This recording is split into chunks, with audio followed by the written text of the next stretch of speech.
Hey traders, David Frost, my strategic forecast. You're here for another episode of Common Sense Market Analysis. Today is Tuesday, January 28, 2020. We are looking at a daily chart of the SPY or Spider, which is the proxy for the S&P 500. What do we have on the docket? What jumps off the page that we can see as clear as it can be? Couple of things. First, we want to mention that we have Kabuki Theater up tomorrow afternoon. Wednesday afternoon is the Fed announcement, so we have that. We know the routine. The market has a tendency to become very quiet leading up to the Fed announcement in the afternoon. Maybe it whips around in the morning. We get a little bit of the morning rush, and then it will tend to go to sleep leading up to the Fed announcement around 2 p.m. Then we get the EKG market, then it picks a direction and goes from there. Now, what's jumping off the page right here? Couple of things. Number one is where the low of the day happened to be today.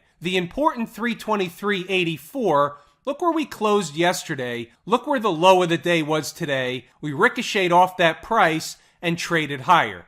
It's interesting. It's of note. It's a puzzle piece. It's on the table. What else do we have? We have a gap that needs to get filled just above price. We didn't get there today. We got close, not close enough. The gap happens to come in at 328.77. Therefore, today's high comes up short, 327.85, basically a buck short, about 10 S&P handles. Today, they closed right on top of the 20-period moving average. Let's discuss the 20 for a moment. This was noted inside the numbers during the trading day. So the market never likes to get too far away from home base, but at times it does get far away from home base, then it tends to come back to home base. What's home base? The 20-period moving average. So, over the last couple of days, all of a sudden the market was above, and then it was below the 20-period moving average. Here we are settling right back to home base. Home base is almost like the safe house. So the market snapped back to the safe house. It's not bullish, it's not bearish, it just is what it is. The gap above likely will be filled. If it's not filled and they turn back down, that's extremely bearish. It would be normal garden variety market behavior to at least get another push higher to fill the gap. Is the gap all that there has to be on the upside? No, they can certainly go higher. Remember, once we're above the 20-period moving average, there's nothing wrong anymore. They're above all the moving averages. The band plays on. They're in an uptrend. There's nothing technically wrong with the market. That would be the scenario. Every day they continue to close above the 20-period moving average. We have to be the umpire calling balls and strikes. From where I sit, what's the likely scenario? That we make new highs or that we don't make new highs? Here's the deal, and here's how we're going to gauge what's happening in the market. If they make new highs, from where I sit, that would be in the 20% of the 80-20 rule. Therefore, you're going to end up seeing, if that did happen, a nice vacuum to the upside, hop on board. Not all in one day type of thing. We'll talk about it if it happens, but keep that in the back of your mind as a just-in-caser. Now, getting back to the 80-20 rule,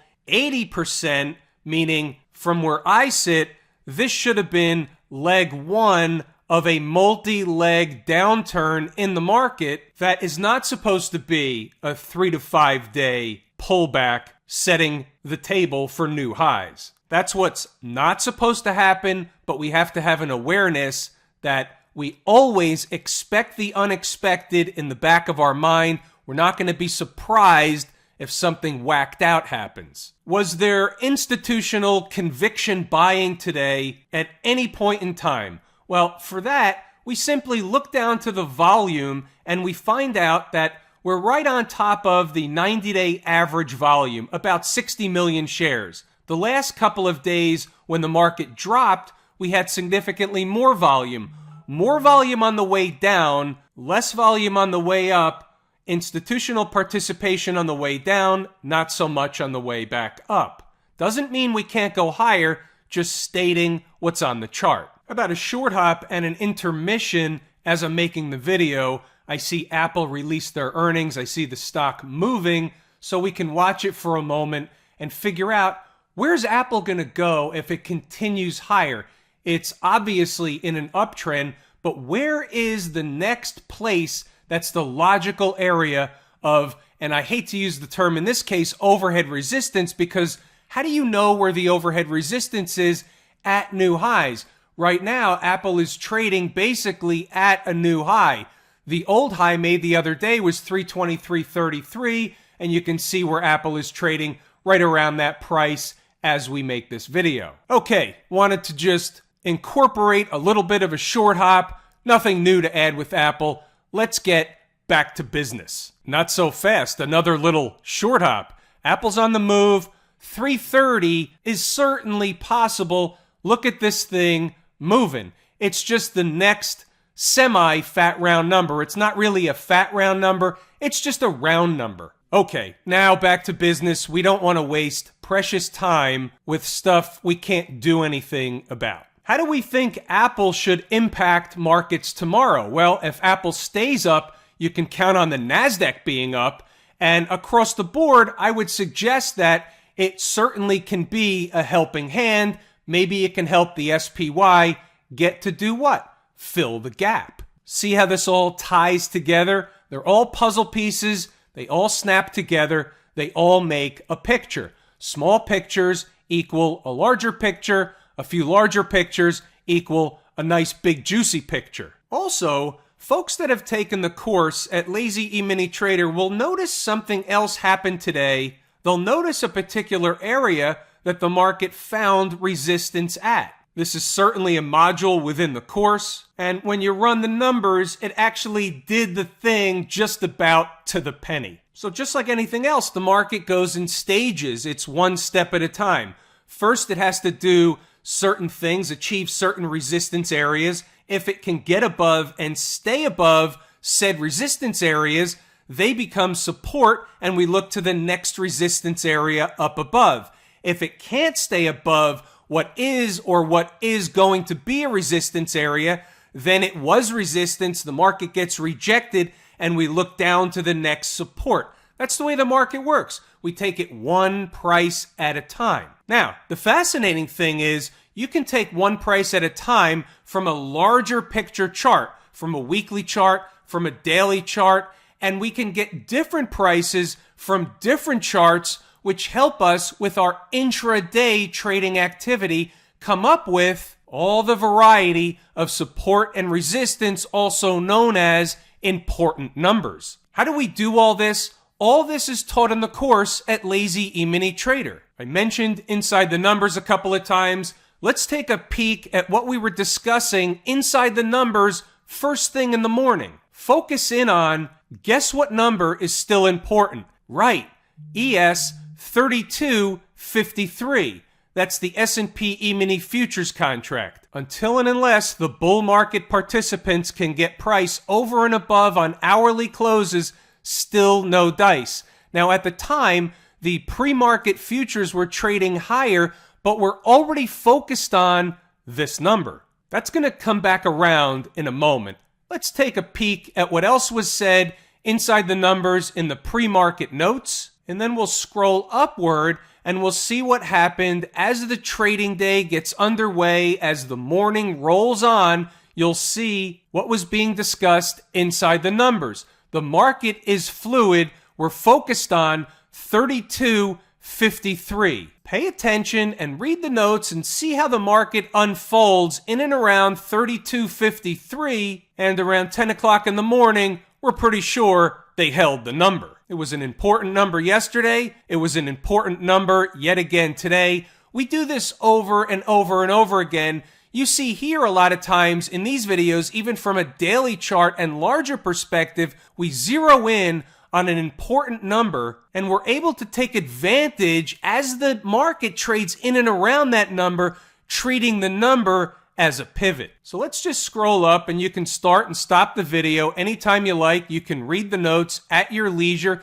I just want you to see what was on the board. We had some after 11:05. I had cut short the page. So we continued throughout the trading day, and then it started to lighten out as the market was basically in grind higher mode. It was in grind higher mode until that point in which it came to that natural area of overhead resistance, and then it had a mild pullback in the afternoon, but that's all it is a pullback. It wasn't really a rejection, it was just a pullback. What's going on over in Camp IWM? Well, something very interesting, and you know what I believe? There are no accidents, no coincidences with the market. When things happen to the penny, they happen to the penny for a reason, because that's the way it just is. That's the way they wanted it to be. Who is they? Whoever it is that controls the final number. It's certainly not me. But here's the deal. So there's a couple of things going on with the IWM. The same gap that we were just discussing in the SPY is here in the IWM. So the gap happens to be at 165.39. What's the high of the day today? 165.40. Accident or coincidence? I think not. So it's an interesting question. Is the IWM ahead of the spider, meaning is it leading to the upside, or did it just fill the gap, but is it essentially still lagging as the SPY finished up about 1.2%? The IWM was up less than 1%. So they fill the gap before the SPY, but they're still lagging in terms of velocity to the upside or momentum to the upside. Interesting. I think that warrants a couple of puzzle pieces. They're on the table. Here's another puzzle piece for you. Where are we in relation to the 20-period moving average in the IWM as compared and contrasted to the SPY? You can see we're below the 20-period moving average in the IWM. We just discussed being on top of it in the SPY. These are all puzzle pieces. The market's always trying to tell us something. The job of the analyst is really to read the language of the market. It's got its own thing going on. So here's the summary interpretation of the IWM. It's weak. It's already met the objective of the 50-period moving average, closing below it one time, snapping back today, now in between the 20 and the 50. But it's leading to the downside, meaning it got down quicker than the other markets. That's what normally happens. That's why it's my favorite market leading indicator. The fact that it filled the gap early or before the SPY, I'm not considering that a bullish development. I'm just saying the IWM was leading on the downside. We're getting a couple of dead cat bounces across the market. That's it. That's the interpretation. Nothing more, nothing less. Let's move along. What's going on over in the transportation department? Now, I know I forgot this last night, so my bad. But what do we have here? What we have is another market that is my second favorite market leading indicator, and again, it was lagging the SPY.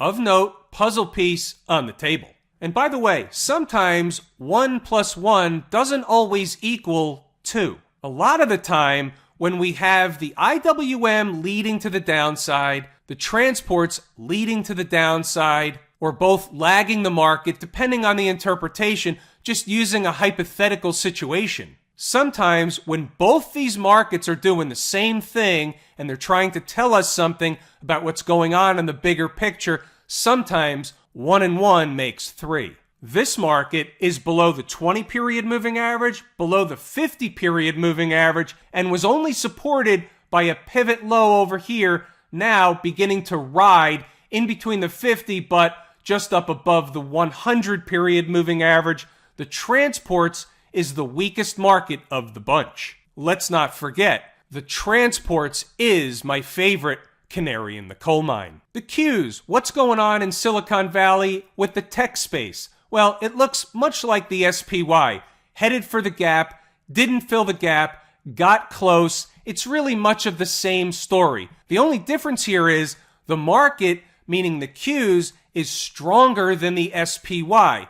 So the takeaway is we're well above the 20-period moving average. We basically made a low today on the 20-period moving average and took off from there, headed to the gap. So this market, while isn't necessarily my favorite market leading indicator, we do have to take note that it is a proxy for the tech space. The problem here is it's top heavy. What's it top heavy in? All the big tech names, all the big stocks. That's why it continues to drive higher. Everybody and their brother, mother, sister, and cousin own the big tech names. When everybody runs for the exit at the same time, it'll be like shoving 10 pounds of shit in a 5-pound bag. But right now, they're still holding all the moving averages, still in an uptrend until they're not. How about the XLF? Again, an interesting scenario.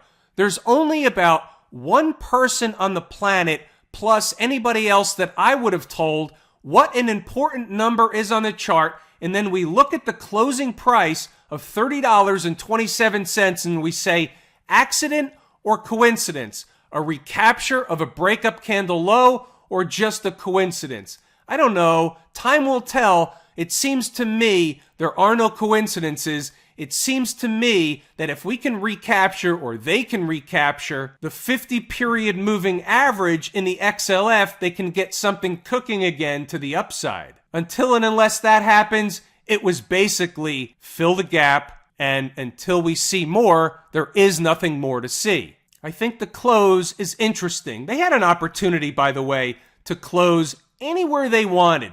$30.20, 22 cents, 23.4 cents, anywhere they wanted. They chose above an important number at 27 cents. What's the important number? The breakup candle low at $30.25. That was basically held last week, closed below yesterday, one shot wonder, right back today. Interesting scenario, puzzle piece on the table. How about good old smash mouth? SMH was crushed yesterday and had a snapback today. It was a garden variety retracement of the move from yesterday. However, same routine. We can't help but notice what jumps out at the chart at me or us, which is a close right back above the 20-period moving average.